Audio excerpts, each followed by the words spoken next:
Cool. Good morning, everyone. I hope you're all having good morning. At least where I am, it's morning. Feel free to chime in the chat where you're from and what you're most looking forward to learning about today. So today I'll be talking about my experience building a large design community called Design Buddies, which has become the fastest growing design community in the world since I started it back in April 2020. And currently, I'm a UX design intern at Electronic Arts, and I work on a lot of web and mobile design as well. So yeah, let's get into it. Yeah, so I'll start with the introduction and talk a little bit about Design Buddies and how I grew that and the lessons I've learned along the way, along with some of the mistakes I've made early on. And later, I'm also part of Intern Club and Augment, and I'll be talking about my experience in community management and what kind of takeaways and learnings I have from there that also help the growth of Design Buddies. And Intern Club is actually the largest worldwide community and augments a community of intern leaders, and we create content. So who here is part of Intern Club or like knows about Augment and LinkedIn? And feel free to chime in the chat as well. And who here has heard of Design Buddies or is in Design Buddies? And feel free to chime in the chat as well. So I'll start with a little introduction. So currently I'm doing UX design at EA. I'm also the founder and design lead. So I create all the design branding and everything with my team at Design Buddies.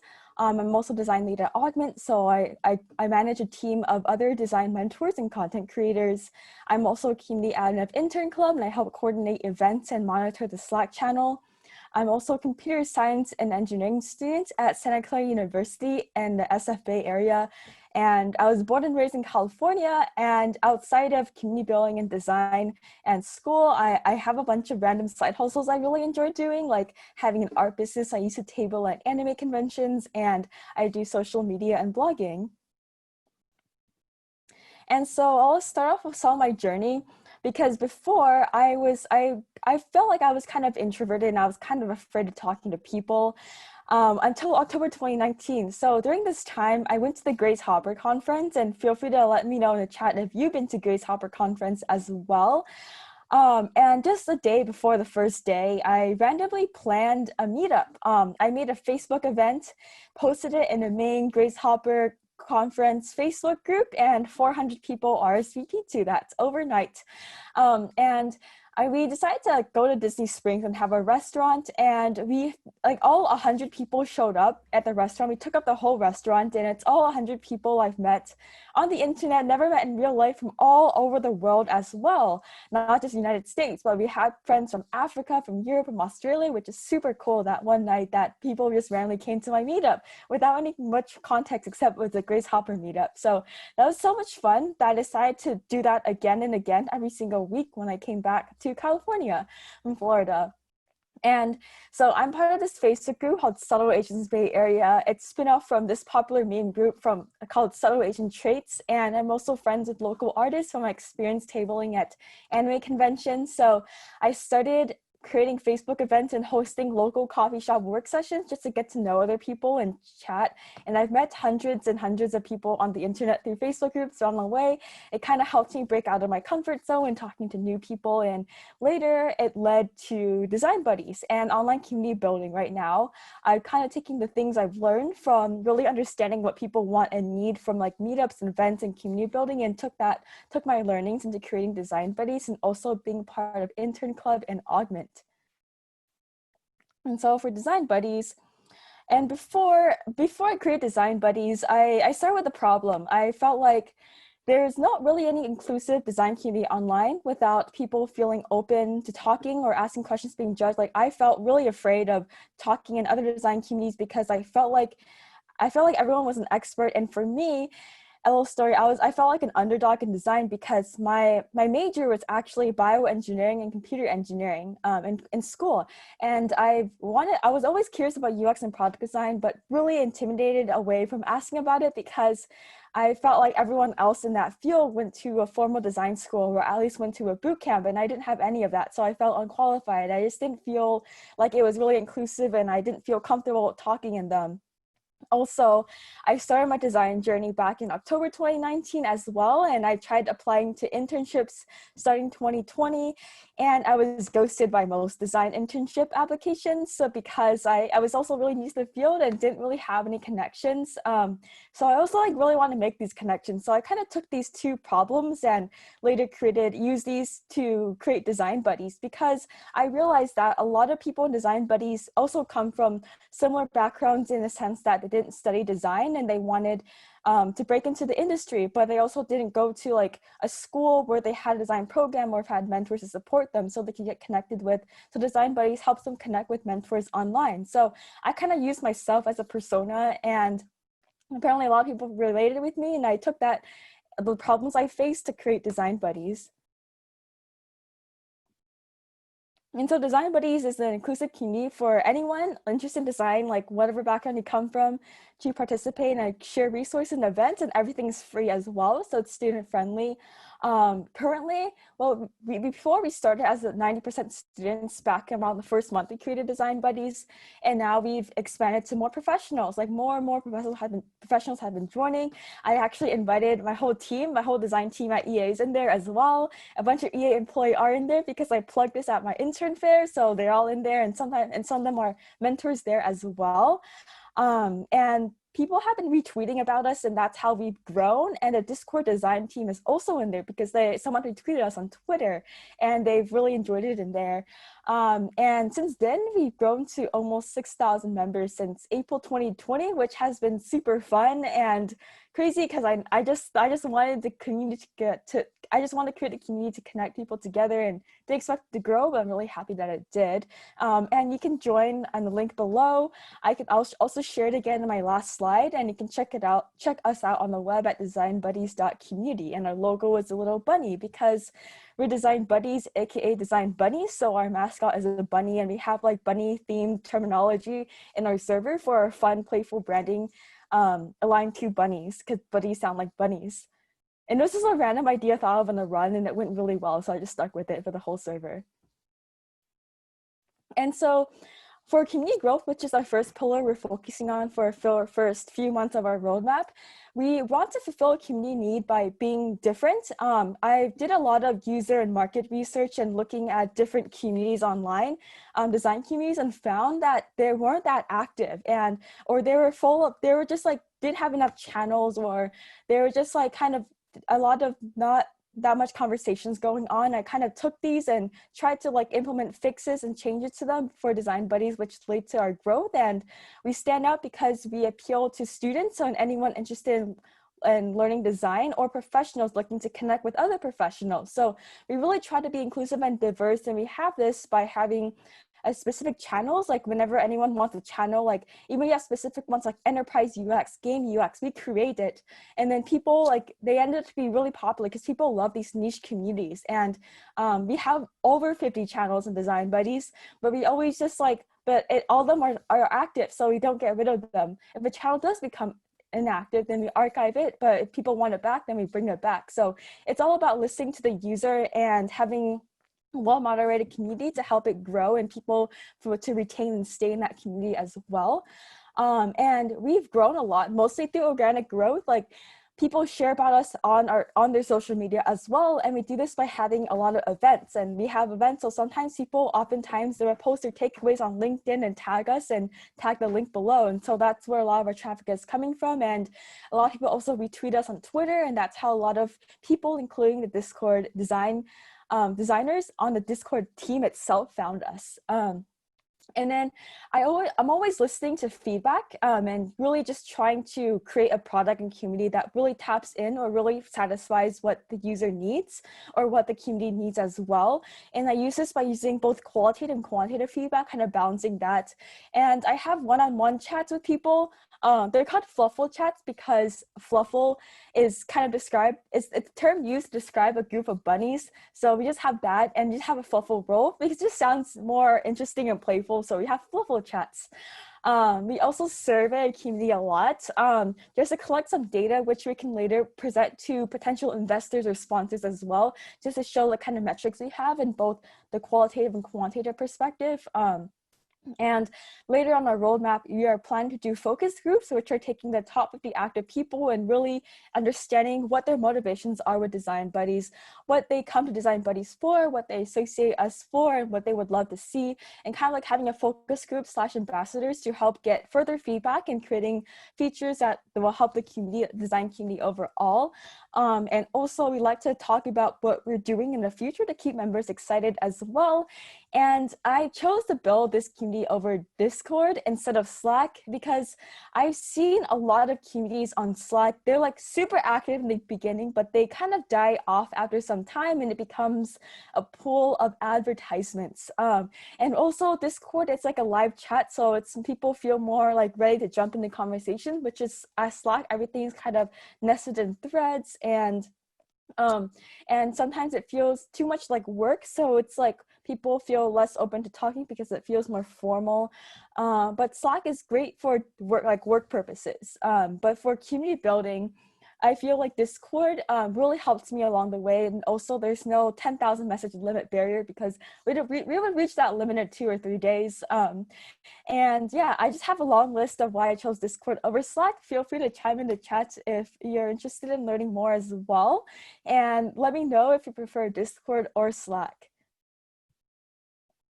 And so I also see Design Buddies as like a UX project, kind of UX design thinking process. Let me know if you have any questions on that as well. So I started with research, like looking into user and market research, and seeing what the other design communities do and what people need and want in other design communities, and so also in Design Buddies, and really narrow down and really define the problem I'm trying to solve and implementing solutions and launching features like a book club or like an event or like a mentorship program based on what we survey and what we need. Just aligning to the user needs and also market gaps, like what other design communities are not doing, but the data shows that the user wants. And then we kind of test it out. We kind of survey people again, or just kind of like generally look at the chat. We have a lot of post-event discussions and looking at both qualitative and quantitative feedback. And then we just keep iterating and keep improving upon the way just by testing. So it's just like kind of creating a product in that sense. I applied that product thinking to Design Buddies as well to keep further improving it and adding more features and testing and validating it as well. And so I've learned a lot about building a leadership team. At first, the mistake I made was taking on anyone who wants to help out, but then it led to people kind of being really active up front, but not very active later on. And this is an image of one of our admins, Brian. He created a 3D model of all of us admins on a world map to show that we're worldwide, and this is on our website. I've learned that it's really important to do quality over quantity, especially when picking your leadership team. We're a small team of 10 admins and we manage a nearly 6,000 member community because we want to set clear roles and expectations and give people the power to do anything they want, or not anything they want, but power to do what they signed up for. And in the beginning, we had to drop a few admins because they were just like not showing up to meetings, not communicating with us. So we figured we kind of asked them and figured it wasn't a good fit for them. So we kind of moved on from there. And then for applications, we actually had applications sent out, and back in July when we just have the sizes we are now, and we had over 70 people apply in a week, and we interviewed 11 and took on 4. So that's how our team process worked out, and it worked out really well. We got really committed people because they understood the work and like the amount of applications that went into it and how competitive it was. So it compels them to like work even more for Design Buddies or kind of just like put in more time in it as well because it was really competitive. And as a leader, I really learned to kind of just like be more hands-off and let people do what they signed up for and not kind of just like be micromanagey. So I really just want to just like inspire, motivate action and just be a good example instead of just like micromanaging people, and really listening to what they want to get out of this admin position and place them in projects that they want to work on and interest them as well. And we have different roles like content creator, social media manager, mentorship program coordinator, event coordinator, and more. And I've learned to organize my team through Notion and having weekly meetings, and we have everything on Notion as well. I'm a huge Notion fan. And then we have so every week we have weekly sync, which is like an all hands meeting. And then I also have set time for office hours. So in case anyone has any concerns, any questions, they can also reach out to me one-on-one, and I'll make sure to be online for that whole hour, like one time a week, just for anything like that as well. And also we have a content creators meeting to kind of build up our content team as well. And we also have strategic advisors helping us out with Jonathan and Jerry from One Salty, and they've given us a lot of guidance and mentorship along the way as well. And just having a support system and a strong admin team is really important for growing any type of community and kind of defining the culture and branding and how people perceive the community itself. And we also have events to drive more community growth, and because we realize a surge of members joining and surge of conversations after events. We would have Zoom events, but also we have Figma events where anyone can make their own little avatar on the same Figma file, and kind of just like adds a little fun to it, because we're all designers and we're all familiar with Figma and we're like want to learn Figma. So it's a great way to like help people socialize in a unique way. So we're like on Zoom, but also have a Figma file open and designing our own Animal Crossing characters as well. And I've seen people use these as their profile picture on Discord. So people like really enjoy this activity, and they could create anything they want to be creative. And then, yeah, so like events really drive more engagement and post-event discussions. And these are kind of the 4 types of events that we currently have.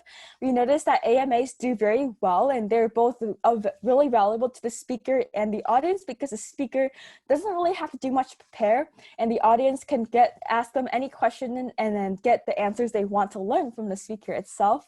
And sometimes it's like good to send the speaker some pre-prepared questions or collect questions beforehand from the audience, so the speaker is prepared. And in the past we shared like Google Docs with the speaker, so they can like comment on which questions if they want to answer, if they don't want to answer it, just to like kind of communicate them like a week beforehand, just to make sure everything is aligned. And then we have themed panels. We have like a grad school panel yesterday, and we had like a design intern panel, and another design industry panel as well. And we've kind of just also shared the questions to the panelists before, and also defining the order of speaking during panels is really, really important. Like at first, we just kind of let anyone speak, and then it ended up people like speak at the same time. It was confusing. So really, really defining the order and having another chat aside from the meeting to coordinate is really important for panels, because you are managing multiple people, and like the AMA can just private chat the speaker on Zoom, but for panels it's good to have another external chat to coordinate. And we also have workshops which are interactive. For example, we recently have a Design Your Portfolio Language workshop by Artglish, and Jessica went over how to kind of structure the language in your portfolio so it helps you stand out and communicate more effectively. And the speaker itself gets to have a free workshop to satisfy the audience, but also be able to promote their product. So that's how we've been making sure our events are a two-way street, that the speaker gains value from it as well. And usually for workshops, people just reach out to me or anyone on the admin team interested in hosting it as well. So they're the ones kind of organizing that, because they already have pre-prepared slides, and they most likely do a lot of other workshops elsewhere as well. So it's kind of a win-win for both of us. And later we have meetups, and these could be kind of general meetups or topic-specific meetups. We have icebreaker video sessions, which are one-on-one matching with anyone with like quick conversations. You can set a time duration, and you have some example questions with anyone else in the community or in the chat as well. And we also have Zoom meetups as well, and breakout rooms too, and then Figma community files, which are these we can kind of share within the community and have everyone design their own character. And later we also expand onto partnerships. And the mistake I made in the beginning was partnering with too many organizations or saying yes to too many things. And partnerships should really be, again, quality over quantity and a mutually beneficial relationship. A lot of partnerships, especially on Discord, they just kind of promote for promote, shout out for shout out, but they don't give much value like that. And especially when you're presenting your investors, it's really important to highlight your partnerships and what exactly you do with them, instead of just like partnering with everyone just to get more promotions in other communities as well. And in the beginning, it's really important to find clear roles and expectations of these partnerships. And to give a concrete example of different partnerships. We have different types. You have programs and events. So for example, for our programs, we have our mentorship program with Amazing Design People list. They're called ADP list. They're the largest list of design mentors worldwide. So we're officially announcing this soon. So they're going to have design buddies as their community, and then all the mentors from design buddies will be listed on the ADP list site, and that's how we're helping each other out. We're helping each other out by creating mentorship and community, and we all have common goals of empowering and having an inclusive design community and supporting designers who may not have come from a traditional background studying design in school. So we make sure when you picking different organizations to partner with, you guys have similar goals and mission values as well. And we also partner with Opal, which is a mentorship app that helps match mentors and mentees to each other. And also we have another partner is Project Snapshot. They're another mentorship program which aligns with our goals, and we're doing a UX workshop, and I'll be on their keynote speak of their mentorship program launch in the fall as well. So that's how we're partnering. And we also have events partnerships. So we kind of work with different organizations and companies to do events. Like we have Figma, we had an AMA with some of them, and we also have Intern Club and Augment to do shared events to help cross promote, but also help bringing different perspectives and connections with different communities on board and just sharing knowledge and everything as well. And later, we are working on a sponsorship package, and that is definitely on our roadmap. We just decided to focus on community building first, and then kind of building our foundation, having strong numbers we can show to our sponsors to get a potentially better deal. So we're kind of strategically having a roadmap that way by starting with community growth and really building a strong foundation so we can get stronger sponsors down the line. And so maintaining a healthy community is really, really important. It can make or break the reputation and how people perceive a community. In the past, I've also run different communities and different audience. They're all gamers. It was for a game community. But early on, we had someone kind of just like have a really offensive comment that really just destroyed the whole community. So maintaining a healthy community is definitely really, really important, and having moderators, people on the team, on the admin team, specifically dedicated to moderating the chat and bring problems up to the admin team, and then we can later decide if we should ban or give them a warning.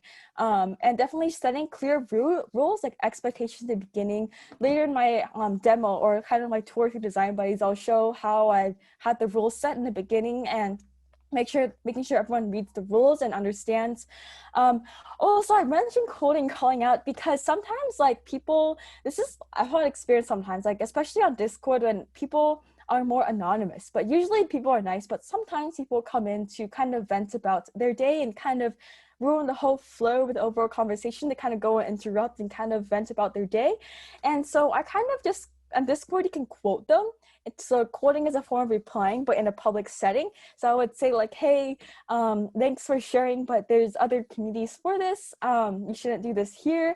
And that kind of prevents them, kind of stops them, kind of like helps them acknowledge that they shouldn't be doing that. And that's also, and I do it publicly so everyone else can see. And that also has been helping prevent any additional issues like that as well, and people causing problems. So yeah, we just been doing these two things, and also having moderators to help maintain a healthy community and making sure there's no drama that happens as well. And we deal with it professionally and kind of just move forward with that as well. And so for our roadmap, we are focusing on community growth.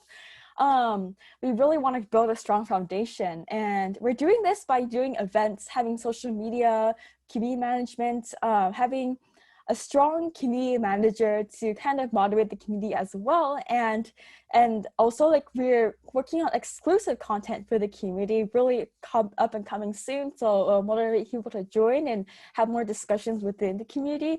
And this kind of building our foundation to later launch our merchandise store, reach out to sponsors as well. And next on our roadmap, we really want to create a merchandise store because we notice a lot of people really like art and design and they create products. So we really want to help them showcase their design, and kind of e-commerce is also like booming right now due to the virus and everything as well. So there's that. And if we try to test out whether like kind of what services people would pay for and later align and like maybe have it kind of just like give value to our potential partners and sponsors as well. to showcase like how many people would pay for different services too. But we want to keep everything free, everything free, but just like extra things like bunny stickers would be paid for, but everything else is free because we really want to be inclusive and not have a barrier to entry for anyone from any background, even students like starting out as well. And later we really want to like kind of plan a large design conference. We'll kind of structure that based on how it looks like the community looks like during the time of, and kind of structure it that way as well. That's still up and coming, really up in the air. But right now we're just mostly focusing on community growth. It's only been about 4.5 months, so a lot of learning along the way as well and restructuring. And so now I will take a tour through Design Buddies. So this is Design Buddies. We have a lot of channels because we want to be inclusive and making sure that we include everyone's interests as well.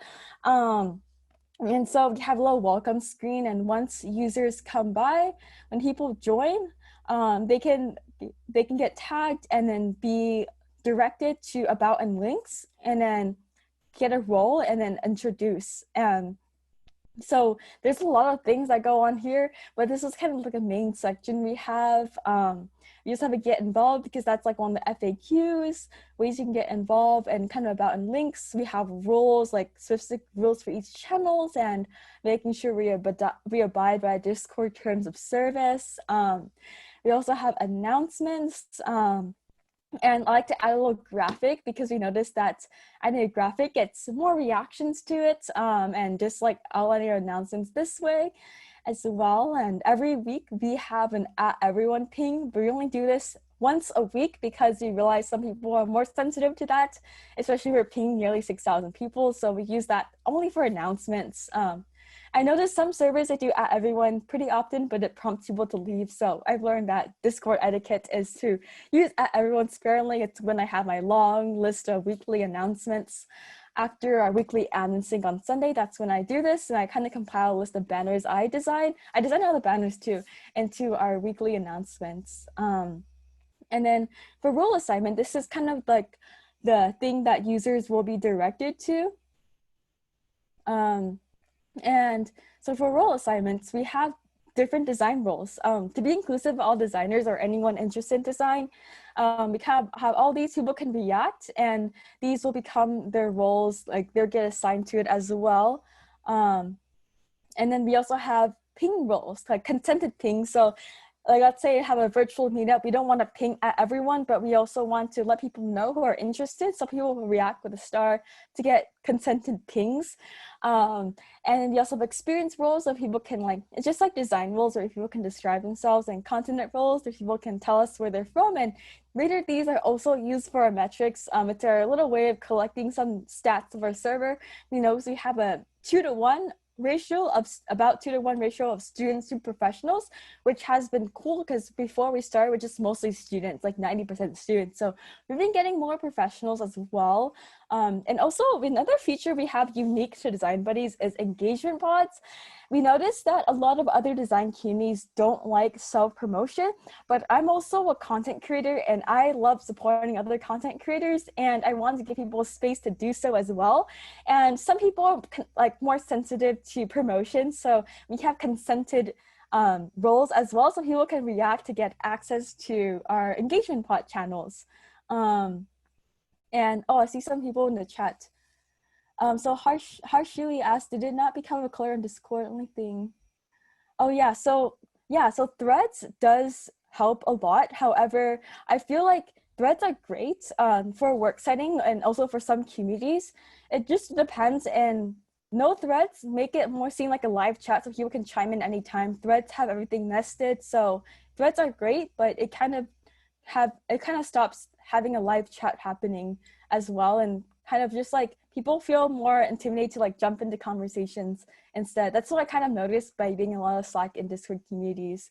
And another question, community talks are open to animate, also open to animate external talks workshops? Yeah, so anyone can host a workshop with us. For example, the question I got, we have like Arclish hosting a workshop, and we just kind of partner with them, or like work together with them, and have like Arclish X design buddies and hosting a workshop as well, and things like that. So it doesn't have to be like exclusive community only. Like anyone who can reach out to me and kind of share their pitch, and I'll decide if it's a good fit and I'll invite them on. Um, and we saw partners. We also have discount codes specifically for design buddies. And we have admin meeting over there. And then we have a resources section. People can share their learning resources. And also events, job opportunities, and collaborations. And we noticed that a lot of people share like unpaid roles, so job opportunities for paid opportunities, and collaborations are for unpaid opportunities where hackathon collaborated, because we noticed a lot of people asking for teammates, finding teammates to design buddies. And we have general discussion channels, introductions, and generals like our most live chat. It's popping this morning again, which is pretty cool. And then we have different topics, and we also have topic discussions which are more specific, like game UX, brand design, and these are just things people wanted. And game UX, like I thought it was supposed to be niche, but it's actually our 4th or 5th most used channel. So we made it move to the top. So we kind of dynamically move channels based on the number of usage, and we have a stat bot implemented in our server to help us know how many channels and which users are most active, so we can promote them to ambassadors and everything. We also showcase channels so people can showcase their work, get their work critiqued, and get their cover letter and portfolio review, because that's something people ask for. And engagement pods can just share their LinkedIn posts as well to get kind of support each other on social media, and also off topics like ads, like hiking and everything as well. We also have voice channels, and then archives, which are things that have become inactive, but if people want, people also can close this and people can like bring it back anytime. So that's design buddies. Let me go back to my slides. I have a little bit about intern club. We have like 20 minutes left. I want to leave some room for questions, so I might skip that tour for intern club, but anyone can join and kind of see from themselves as well. So let me open up my tour. Yeah, so intern club, it's gonna be really short. So Intern Club is the largest community of interns worldwide, and we mostly have interns like students and new grads. And my role is I'm a community admin, also event coordinator, so I coordinate a lot of events. And this is us from InternCon, which is the largest intern conference back in the beginning of August. And I've learned a lot from hosting large scale events through Intern Club. And I brought these learnings to design buddies. I noticed that interview industry leaders, like lead designers, helps you like kind of have a authority in some way, because you get connected with them, so people kind of perceive you as one of a higher level for some reason, which I thought was super interesting. So that's what I've learned through organizing events with industry leaders at Intern Club. So I later brought them on Design Buddies. I also invited the CEO of Electronic Arts on Design Buddies, so I'm super excited for that. I used my intern card to kind of bring him on. And then we also encourage attendees to post about us on social media and using hashtags and their takeaways to drive more community engagement and conversations as well. And we learned email marketing is a great way. Like we are working on building an email list, because that also drives all engagement, using Substack as a newsletter space. And then I learned a lot about Zoom safety settings. Actually, for the first Design Buddies meetup, we were actually Zoom bombed. About 6 people came in, overtook our screen, overtook the chat, overtook the voice, and just like screamed like racist things against Asians. So I learned a lot from that experience, and I really learned to really be really careful about Zoom safety settings, turning on waiting room, making sure emails are approved, having co-hosts to help ban people, help moderate, making sure the audio and screen sharing is off for attendees and everything. So lots of learning in there as well. And also like VIP Pass is something that we helped InternCon kind of grow and stuff like that as well. And we also like want to give a chance for attendees to connect in the chat, let them share their socials, because people just want to stay connected in this day and age of the pandemic, and also looking for jobs and looking for more industry connections. And I've like designed like basically most of the banners for Intern Club and all the banners for Augment and Design Buddy. So learned how to make a lot of marketing banners, so now I can whip it up really, really quickly. And also like post-event marketing, like let's say invite a full guest to do an AMA, like we'll have a note taker to help us, and a content team to help us write like a blog article like on our Medium about the event, to kind of promote the event even more, but also give value to attendees and people who weren't able to make it as well. and we also may have that like publish our video on our YouTube channel. So just creating like post-event marketing content also helps like gain, it can also share it as well and kind of gain more marketing and gain more content for the community as well. We're gonna skip the tour due to time, and then for Augment, so Augment is a community of intern leaders. So we kind of create content, and we're mostly on LinkedIn. Mostly interns and students, both undergrad and grad, similar to Intern Club. And we have 3,400 followers since May 2020. And I'm the design lead and content creator. So I create all the fun build banners. And I manage a team of designers, design mentors to create content, have a consistent posting schedule and content direction. And you can follow us on LinkedIn on the page below. And I've learned a lot through Augment. I learned a lot like managing a team of design mentors, kind of like having shared goals and making sure everyone is meeting their goals and having common ground and having a consistent content schedule and planning ahead.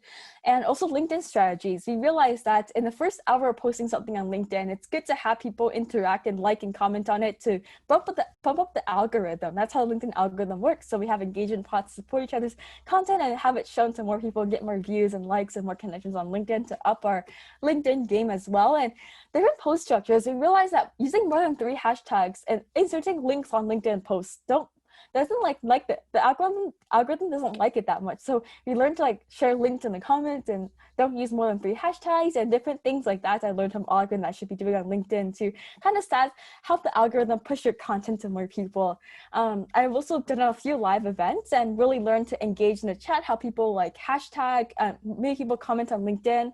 I would say like hashtag lost if you're feeling lost in your career. People are like hashtag lost, and we're like do a giveaway on LinkedIn and help people like drive more comments to the live, and then later also I get to promote my art business too, and also give away free stickers and help the live reach more people. Like for example, our recent live design intern panel, we had nearly like over 650 people came by because people were commenting on it, pushing. Once people comment on it, the video itself or the content or the post will be shown to their connections too. So it's a great way to exponentially grow by having a call to action in any post to drive people to comment on it. It's really important to kind of really make that algorithm push your content more to people. And I've learned a lot of life lessons through this. I've had a lot of random career changes in the past. Fun fact, growing up, I wanted to be an anime artist. My undergrad degree was in bioengineering. I wanted to be a doctor or neurosurgeon with an MD PhD. Later went into like VR, game design, and then later went into grad school right after undergrad, and then went into design, and just took a lot of risks and failed a lot along the way. But I always like saw that as a learning opportunity, a way to get feedback and improve from like potential rejections or any failures.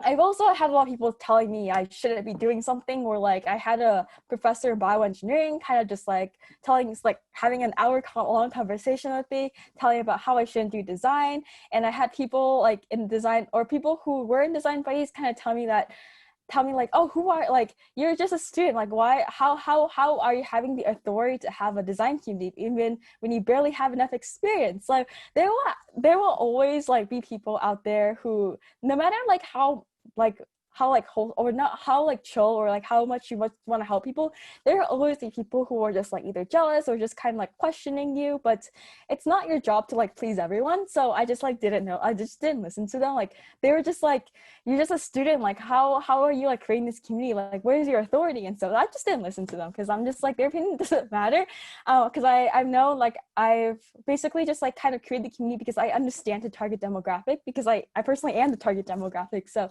just build it up that way and just don't listen to like people who like the haters, I guess.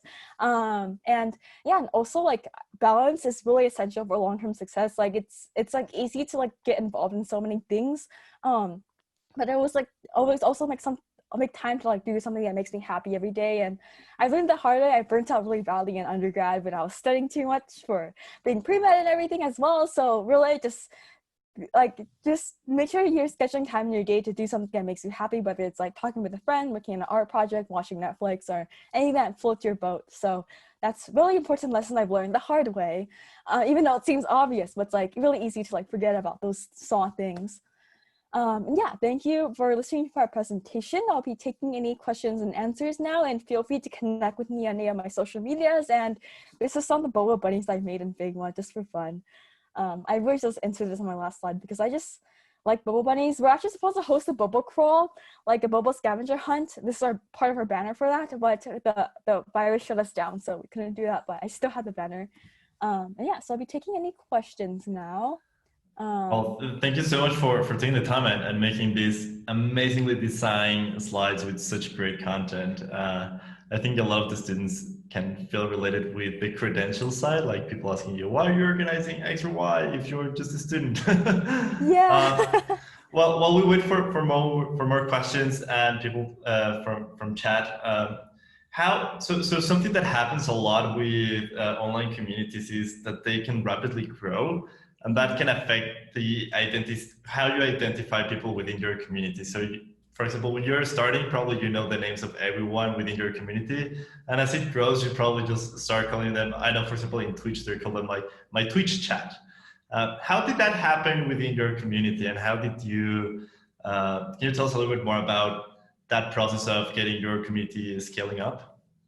Yeah, so I just kind of listen to a lot of feedback. I have like a service suggestions channel, and I really implement any feedback. People kind of bring up to me, like if someone like soliciting advertisements in DMs, that actually happens quite often, or not quite often, but more than usual on Discord because everything's so anonymous. I call them out publicly, so that also helps maintain like an integrity as well, and also just like listening to people what people want and having one-on-one chats with people. Like I've always like on my LinkedIn, I have like open to like boba tea or coffee chats on like the bottom. So I actually have like over 15 coffee chats a week and people just reaching out to me.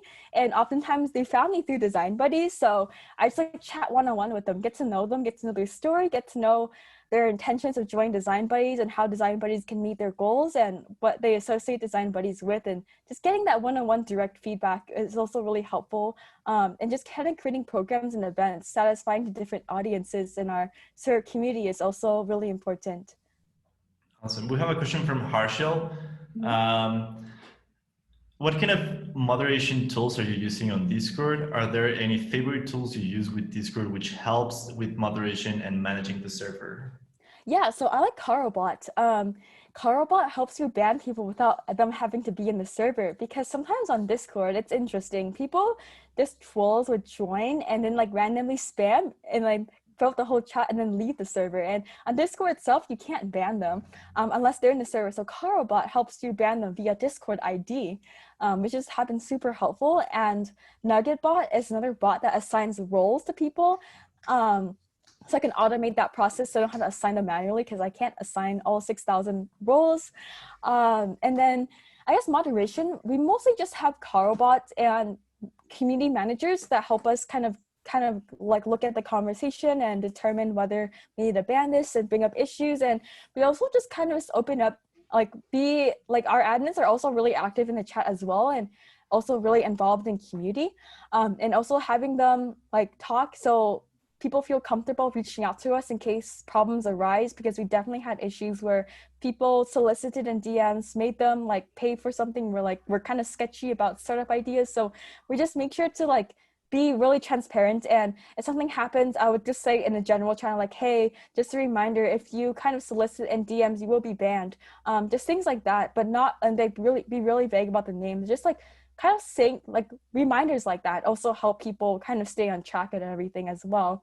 And honestly, I'm trying to think, because I know other like Discord and design communities on Slack, after a while, they just become like a pool of advertisements when it's not well moderated. So we make sure to have a specific advertisements channel and engagement pod so people can let that out of their system once they're here. So specific places for them also help with moderation as well. So just having different channels and on Discord as well. And Uh, yeah. Cool. And well, yeah, moderation can be very tough when you're starting to grow and things start to scale up. Um, is so design buddies is mainly in English or for an English speaking community. Do you have any tools for probably someone who talks in other languages, or have you explored having channels in different languages that are not necessarily English? Ah, great idea. We actually haven't because most people are English speaking, even though they're from all around the world as well. We will have to explore that further because right now we're focusing on growing, and maybe later we'll take on an admin who knows other languages. Like I also speak Chinese, so I can also help out with that. But if there's a need for it, then we will create one and see how that goes. It's just harder. We just need like admins to moderate it because sometimes like people like especially in other game communities they really discourage like people to speak in other languages because it's become hard to moderate and everything. So we really want to make sure we have admins who are like strong in that language to help moderate and community members who are interested in speaking another language and having that space available for them as well. Yeah, and was there any moments as your community growed? Was there any moment when you started to notice that it was growing fast? Was there any tweet or any person who started to talk about your community that helped you or made your community grow faster than what you would expect it to grow? Yeah, sometimes people share us in like conference talks. And or sometimes yeah, so that's when we grow a lot and people like come in and then they just talk about the conference. So there's like an event channel, so you just discuss it. So like drives more post-event discussion, which is pretty interesting. So and usually I have no idea who tweeted us that got the Discord staff to join because like the whole design team is apparently in Design Buddies, and I've just seen them introduce themselves and follow us on our social media. So I know they're in here and they're like liking our posts, which are really, really interesting. It's really cool. I had like one-on-one coffee chats with them because I'm actually a really big fan of Discord, and my first design case study was based on Discord like a few months ago, like earlier last year. So it's just really cool like getting to talk to them. And I think the Discord staff just like post about us in their internal community, which drives more Discord employees to join. And then sometimes people like talk about us on their social media content, or just give us a shout out or like post event discussions on LinkedIn. They tag us like they kind of like write takeaways about the event and say like I really enjoyed this panel hosted by Design Buddies, and here's some of my takeaways that I didn't expect to hear. And then they tag us and then I comment on it and it reaches my network too, and then kind of just go from there, especially on LinkedIn and Twitter. That's like our main mode of growth. Yeah. So now you know, folks, if you can share some of your key takeaways from this talk on Twitter or LinkedIn, that'd be great. And make sure to Yeah. tag Grace as well. Yeah, feel free to tag me so I get notified, and then tag Design Buddies. So Design Buddies can also comment on it as well. We have for social media, it's interesting. Like social media is a huge thing to deal with. We have 3 people managing our social media. Me, I'm designing the banners, creating the content. I'm working with our other admin, Sarah, who I work with to strategize, and we have another admin, Nadia, who's our community manager, and she helps reply to comments on social media and DMs. So we're like a team running a social media. So if you're ever thinking of doing a social media, it's really important to have like goals and just like coordination, because it's like hard balancing your own social media and also another organization's social media as well. So that's also been helpful in terms of like cultivating content and like making sure you reply to everyone, because we also really want to make sure everyone is heard, and we want to make sure everyone gets a response, and we do this by having a team to help delegate tasks and make sure those goals are met. Oh, thank you, Yeah. Shreya. Getting all the fans following. Appreciate it. And were there any experience when you were so you experiment a lot with the community? Were there some experience that you didn't believe would work really good? Were there some that probably didn't work as you might expected? Can you tell us a little bit more about those cases? Yeah, we're creating our game UX channel. Like people were really interested in game user experience, and that's like really like one of the most popular channels that I thought it was like a really niche topic, but it turns out a lot of people are interested in it as well. And then we actually had a lot of discussion on whether we want to include private channels for our different topics and different tags. Like for like in the beginning when I showed the demo, or not demo, the tour, we had different roles and people can react different design and have a private channel for that. We decided against that because people like come to Design Buddies, they're usually students, they want to learn about what design career field they want to go into. So we don't want to hide these discussions anywhere. And when people react for a role, it's like kind of like defining themselves as the role, not necessarily accessing the channel. So we really thought through that. And that was just like something, because like people just come into Design Buddies and they're like overwhelmed with channels, but at the same time it works because all of them are active. So we just have the constant discussion back and forth. People complain there's too many channels, but all of them are active, so we just keep them. And then how we solve that is to ask people to kind of, they can also, at Discord, if you mute a channel, you can also hide it. And we also just give that article to people who complain about having too many channels. So that also helps too, which is something just like unexpected. I thought people just like came into Design Buddies to find the community, but sometimes they get annoyed with too many channels, which I guess is understandable, but they can also hide it as well. And then yeah, people also really enjoyed the one-on-one meetups with the icebreaker because at first people felt like the community felt really large. It's hard to get to know anyone. So we had icebreaker.video sessions, which matches people with one-on-one to get to know each other more.